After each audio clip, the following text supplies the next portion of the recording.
Hey, good morning, everybody. Good morning, Martin. How are you? Good morning. Very good, Eric. How are you doing? I'm fine. So it's been a long time. I've known you, and maybe a few of our readers don't and listeners don't know you because you've been a bit more discreet in the last few years. But this guy is a revolutionary. This guy opened our eyes like 20 years ago or 18 years ago, something like this. Yeah, Meeting architecture. 2007. Yeah. 2007. So you wrote this book called Meeting Architecture, which I'm going to let you summarize, which really shook our industry because, as I understand, you point to the fact that logistics eats up all our attention and budget. Yeah. And the most important part, which is communication and attitude change, is left on the second plan. And so you're going to explain the key messages, but this was a shock in the meetings industry. We all thought, my God, this is true. We've been sleepwalking. We've been doing events without taking good care of the most important stuff. And it made quite a bit of noise. So I'll ask you to summarize. I'll ask you to tell me if you think that your book has changed the world, because I'm afraid that there's still a lot of bad behaviors around, but maybe you've seen a positive change. So what's the key message of Meeting Architecture?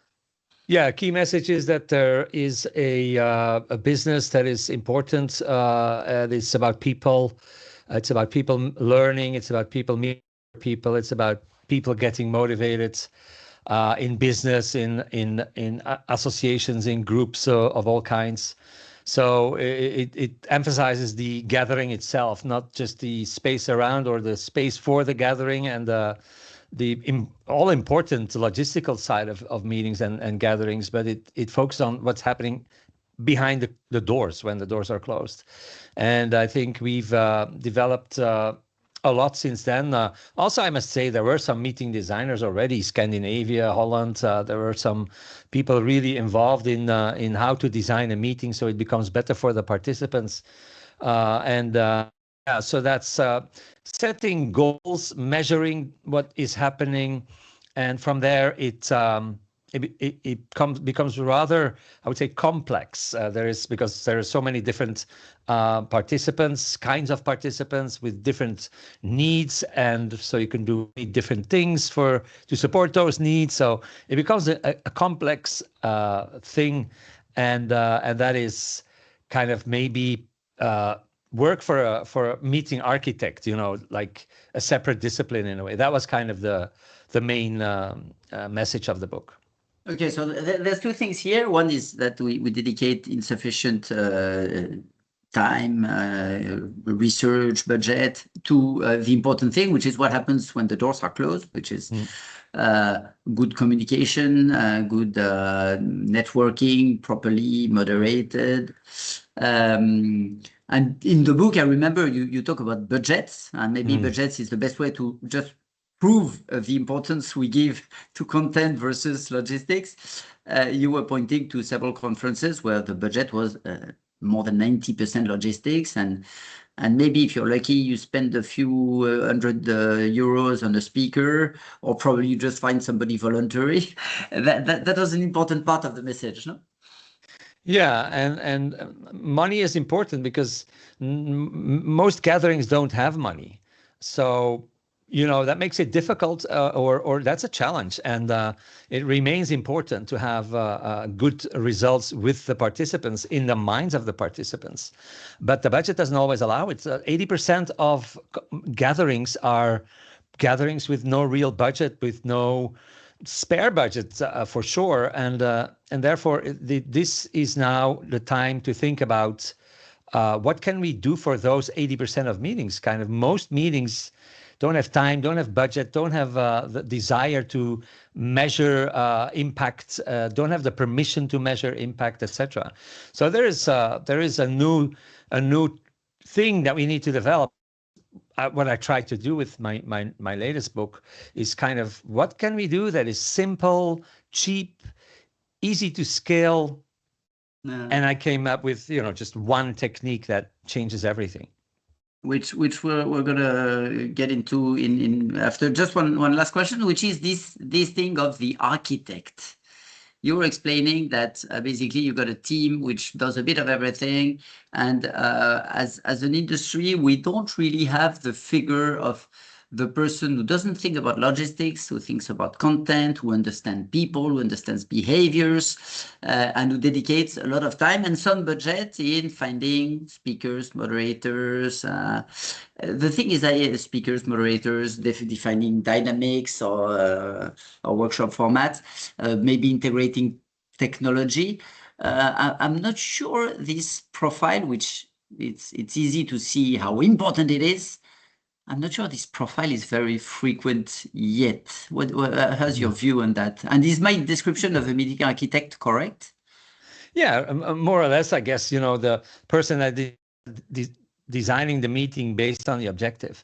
An architect is designing in the first place and then helps build the house, design and then build and then measuring the results, and and then you deliver the end result.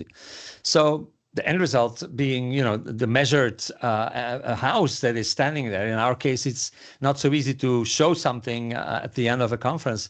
It's more like statistics or surveys or numbers that we can show after we have done a conference. So yeah, the meeting architect is doing that kind of work for a group of participants, looking at what is the objective of the person that is spending money to bring those people together, and how can I change the meeting with little or small or big things so it becomes a better meeting for the person that is organizing it and for the goals that that person has or the goals that the participants have.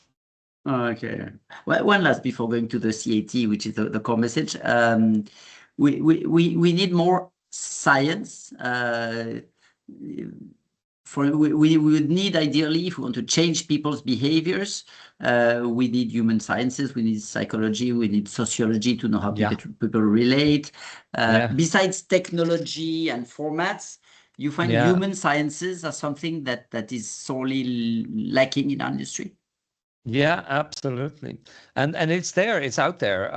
The science is growing, the body of science is growing, and the studies are growing, and multiple studies brought together in a meta study everything is moving forward. And so we have all the data, I think, that we need to show value of gatherings, value of meetings, conferences, etc. For example, there is several studies that have tried to estimate how long people need to talk to each other in a meeting before they start building trust. So, those things are all interesting things for what we do. And they're out there. You can find them. And now, today, with AI, it's super easy to find them. Find the sources, see that it's really relevant, not just AI spinning some kind of text, but ask for studies. Ask for a study that calculates how much value is in a good new contact from the average conference. There are several studies. I remember you had a wonderful website, which sadly is gone, but I remember you were gathering all these kinds of knowledge. I remember reading in there that if you want a group to be creative, the ceiling height was very important. That if you want the group to stick together, ever since the cave days, doing things at the same rhythm was important. This kind of knowledge, which is very concrete things that you can apply in your meetings, is what you're referring to. Yeah. And it's not on your website anymore, but as you say, it's easy to research. Yeah, AI, you just have to ask the right questions. If you doubt about the room setup for learning or the influence of light on networking, I don't know. You just ask. You can ask anything, but ask for studies. Is there a study that talks about this or that for meetings, for gatherings? And you will find a lot of stuff that is going to help you to design better gatherings. Okay, so there's a lot of things to improve. Your latest book points to one specific solution, very easy or probably free, and quite effective. So can you summarize this CAT? And then we're going to see why it's important, why it brings value to the event, it improves the events, and maybe some advice on how it can be done, besides reading your book, of course, that everybody will. Yeah. So the book builds the case for conference and gatherings as the unique place where you can have profound quality and quantity networking. So participants are the most important element of your conference. You cannot do a conference or you cannot do a gathering if you don't have participants. I mean, that's the only thing that really is indispensable. Everything else is also super important. And if you have time and money to book the best venue and book the best food and everything, those things are crucial for a good atmosphere and therefore a good gathering. But really indispensable is the participant. What does the participant want? He wants to learn. She wants to meet new people, and they want to get some energy, the motivational segment. So those three are important, but you can get motivated by lots of different things also in the company, in the incentives or, stuff like that. You can also learn. You can learn from YouTube. You can learn from reading a book. You can learn from reading a report. You can learn from anything. But the networking, there is only one place where you can do networking. So we focus on that. Networking is a unique superpower of gatherings. And networking is about people, meeting other people, including the social side of it, not only the business side of it, but the social side. Loneliness epidemic, that's a new word from, I think 2025, I don't know, 24 maybe. But, that's a big deal. And so meeting new people is important for many, many reasons. And so then what can we do to make people meet and to make them connect? But just meeting at the bar and talking about the weather is not going to make a connection that lasts. So go deeper, and then I ended in with cats, C-A-T, cats. And we are in the mice industry, so cat and mice, this could work. But cat is a simple technique. It's the most simple technique you can imagine. And also, there's one more component. It's the perfect strangers. Before I explain cats. I don't think you've said what CAT means. Yeah, it's CAT stands for conversations about the topic. Yeah, super simple. But first, there is something which I define in the book as the perfect strangers. And perfect strangers are the people in the session. So 100,000 specialists come together in the world, heart surgeons, for example. Thousands of them go to a conference. That's already great strangers together, but too many. So now you go to this session. There's a 1-hour session on a specific element of heart valve, and 50 people get together in that room for 1 hour. That moment is a unique moment in space and time where you have a group of 50 heart surgeons interested in one single topic together in the room. And those people are perfect strangers. They're strangers, but they're also perfect because there is no better filter than a session topic. If people come together, it's the best kind of strangers you can find. So connecting those people creates a tremendous amount of value. But connecting those people doesn't happen when the speaker is speaking and when you do a Q&A. And that's where CAT comes in. CAT is conversations about the topic. Let those 50 people talk to each other in small groups of 5, for example, about the topic, which they all know, which they all are interested in, which they have cases and stories to tell about and examples, maybe questions. So this conversation becomes really intense with really professionals and experts on the topic, and they all can learn from each other and they can ask each other questions. And in groups of 5, very quickly, you are one of those 5. Those 4 other people will very quickly be revealing their character, their knowledge to you, and you will very quickly see among those 4 people who you want to have a coffee with in the coffee break.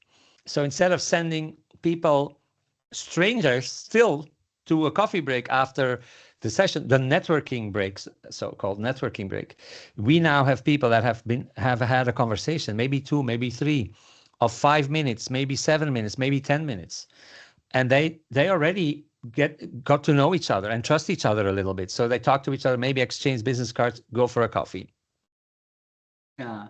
And so it brings, it facilitates networking and personal connection, but it also greatly facilitates learning because these five Oh, yeah. guys are going to say, oh, what the speaker said, oh, I applied Oh, it in yeah. that way, I got that learning, that Yeah. problem.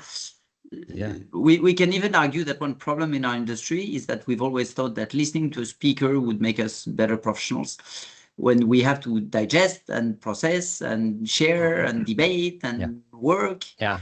But we don't in Absolutely. conferences. Absolutely, absolutely, Eric. This is so important. Uh, there is like something like cognitive overload. So after like 10, 15 minutes of speaker information, your brain is full. You push out information before you can process it. So there is just this RAM memory, the short-term memory in your brain that needs some processing before it sticks in the brain. You really learn something. So switching from listening to the speaker to having small conversations with a small group of people and revisiting the content and putting it in your own context, etc. There is a study, I looked for the study, and it says 25% more learning just by doing that. Just in the Yeah. learning alone, 25% more. But also motivation, Eric. Can you imagine? I mean, you as a professional editor in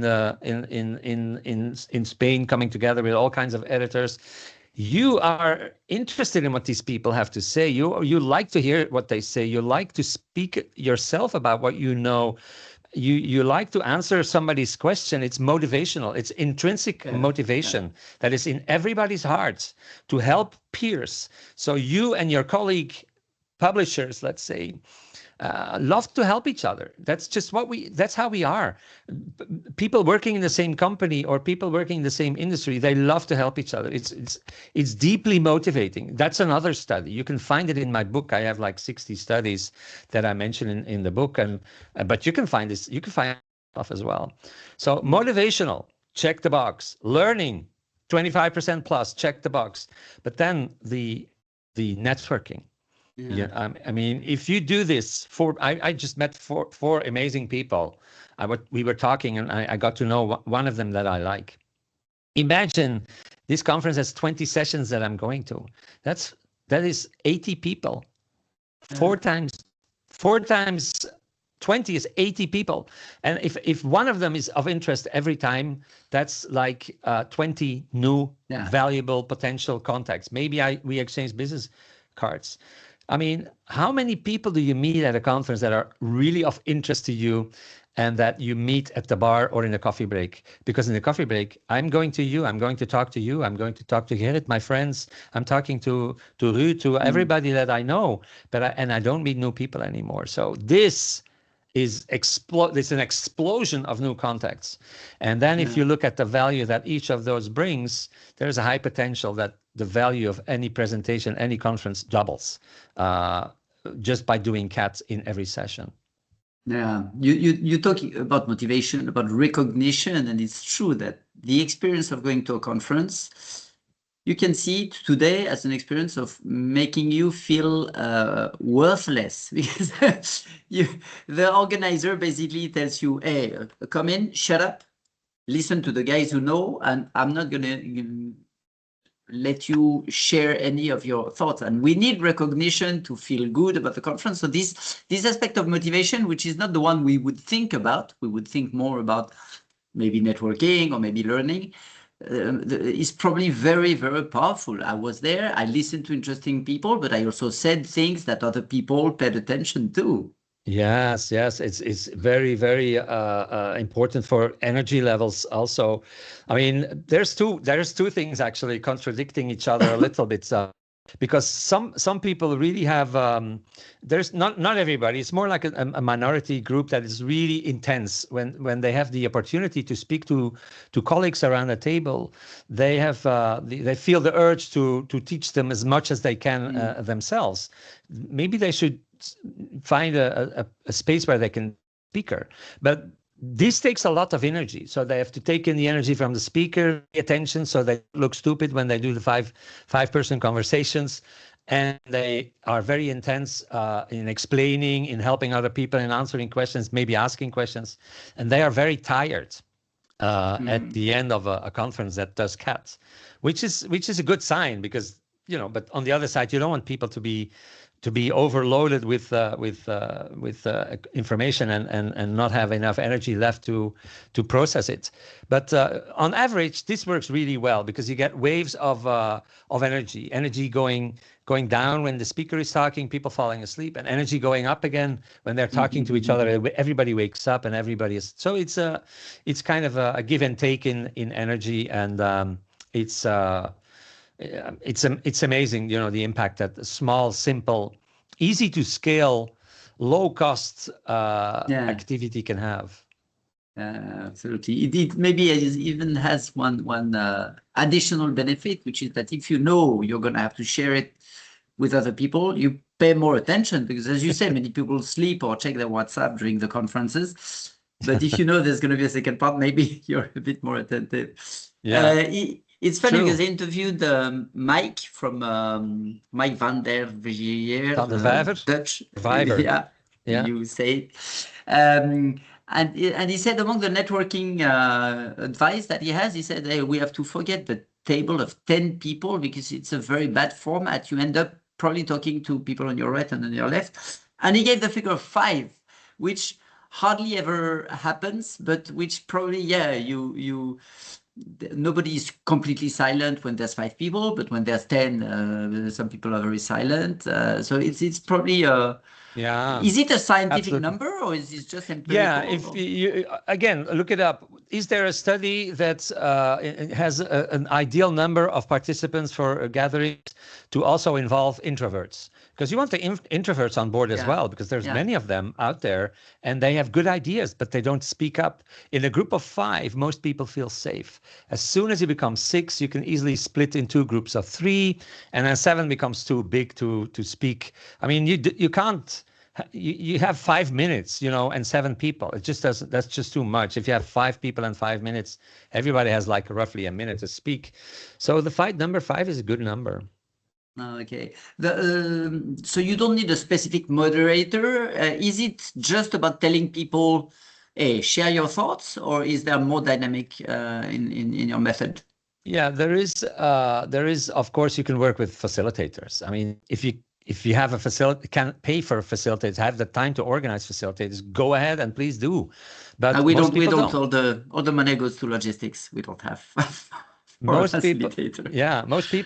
people have never heard about facilitators, and they organize gatherings, so they can easily apply this and without a facilitator, and the room setup also. It doesn't matter what the room setup is. Even in an auditorium, in rows of chairs, people just stand up, and so the ideal, let's say the most simple format is you have no facilitators, you have no plan, you have no goals, you have no questions, you have no feedback, you have no voting, you have nothing, just the conversation moment. I mean, that is easy to scale. There is no cost.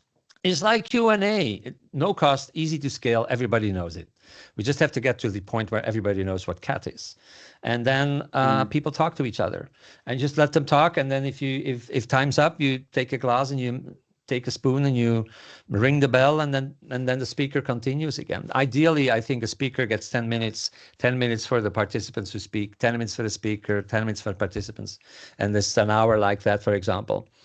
That's the ideal or a simple format that you could do, but you can do your own formats.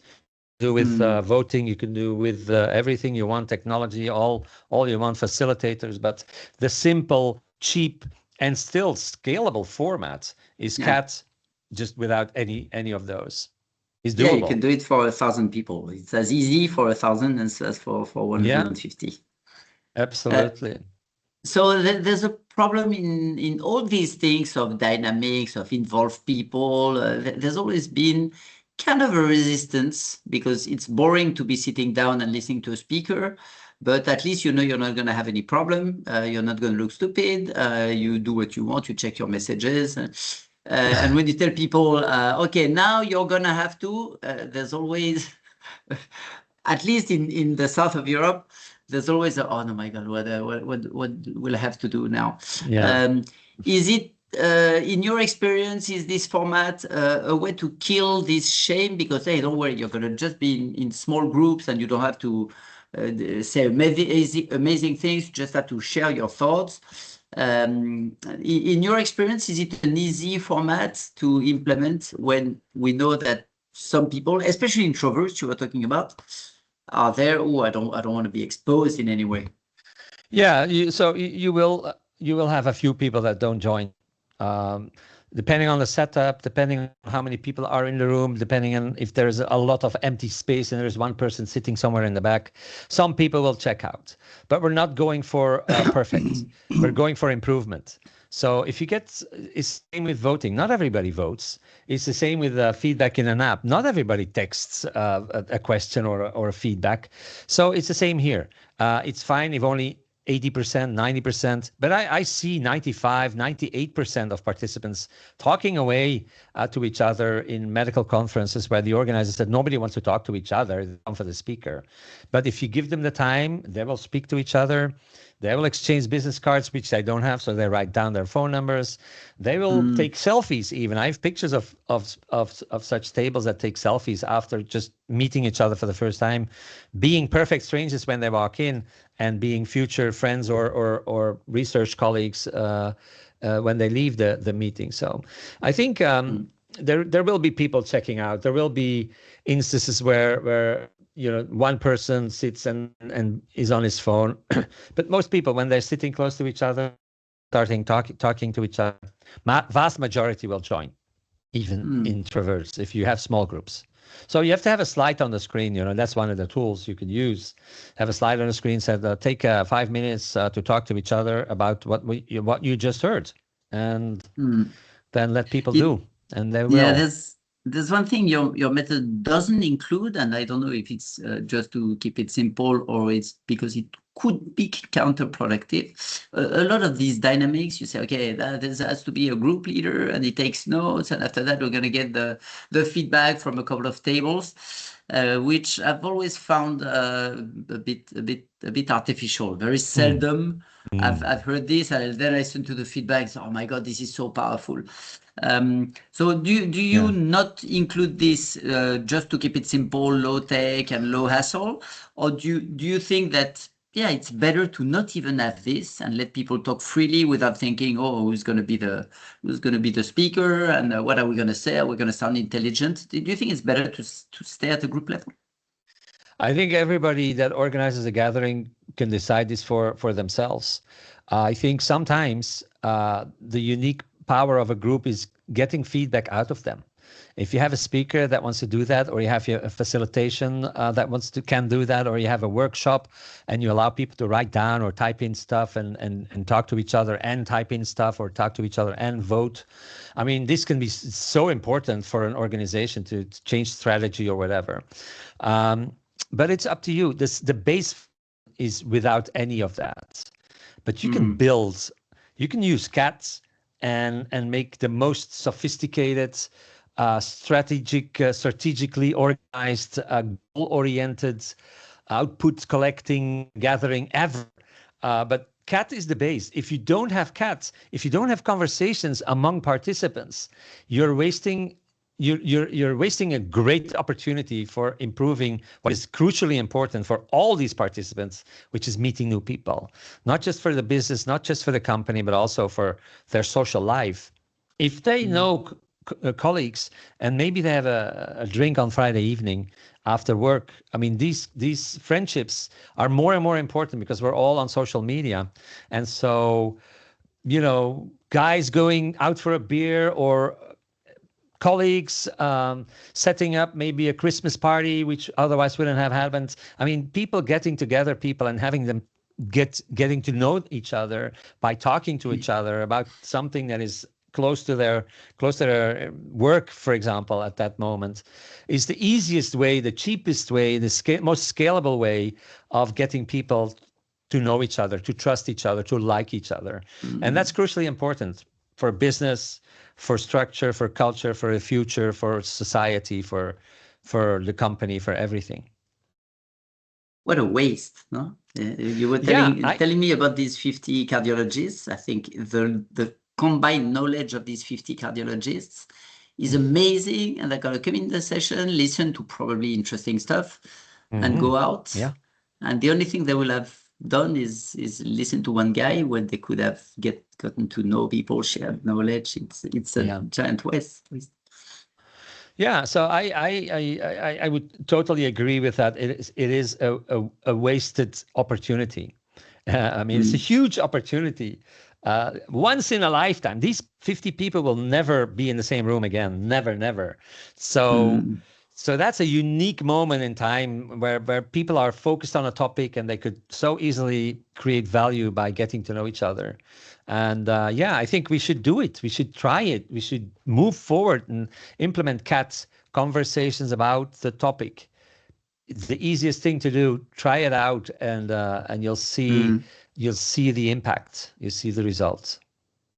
So your book explains this and presents tips on how to concretely put it into practice. We'll put the link in the article so people can download it. Yes, thank you. There's more material on that link. There is some illustrations. There is a spreadsheet. There is some video material. There is an executive summary. There is a white paper. Everything is downloadable for free. Just the book, you have to pay a little bit. But everything else is for free. Some slides even that you can use. Yeah, so there's a lot of material on payhip.com/meetingdesign. Okay. We'll write down the link too. It's interesting because you were saying 20 years ago that we should dedicate more time, more budget, more expertise to content. 20 years later, you come up with a solution which is basically free, easy to implement, which doesn't require any specialist. Maybe you've given up on the fact that our industry could dedicate budget and time to content, and you say, let's find something free. Yeah, not really. I have not given up on the industry. I love the industry. I think it's the most amazing industry in the world. But maybe we should start with something simple, something simple, and let people experience what it does for them. Let CEOs of companies see what happens when you do presentations and you include 2 moments of conversations among the in the company with groups of 20 or small groups, not necessarily a big event or a conference, can be done in the company, and look what's happening. Look what happens. It's a game changer, I think. Okay, Maarten, congrats for shaking our ideas again, and a pleasure talking to you.